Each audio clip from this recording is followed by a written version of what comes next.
ব্যবহার না করে 75 ডিগ্রি কোণ অঙ্কন। প্রথমে আমরা একটা রেখাংশ আঁকলাম। রেখাংশের পরে এখানে আমরা একটা 90 ডিগ্রি কোণ আঁকবো অথবা লম্ব। একটা লম্ব আঁকতে হইলে 5টা বৃত্তচাপ দেওয়া লাগে, 1টা 2টা। এই যে একটা বৃত্তচাপ দিলাম, একটা উপরে দিল 60 ডিগ্রি কোণ হইল। এই যে আমি লম্বটা আঁকলে কত ডিগ্রি হইব?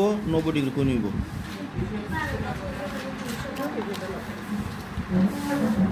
এই হয়ে গেল আমাদের 90 ডিগ্রি কোণ। এখান থেকে এখানে 60, আর এখান থেকে এখানে আবার হইল গিয়া 60-60-এর অর্ধেক কত 30, তার মানে ওখান থেকে ওখানে 30, 60 আর 30 হইল কত হইল? 90 হইল। এখন যদি ওখানেও থাকি আর ওখানে অর্ধেক করি, তো এখানে 30-এর অর্ধেক 15, এখানে 15 ডিগ্রি কোণ আঁকলে কত হইব?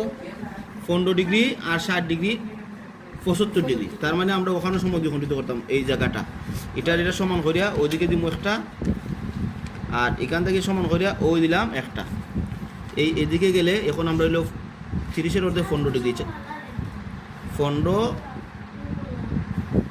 এই যে এখানে আমরা যদি এ দেই, এখানে আমরা বি দেই, এখানে যদি আমরা সি দেই, তাহলে এ বি সি ওখান থেকে ওখানে পর্যন্ত হইল 75 ডিগ্রি।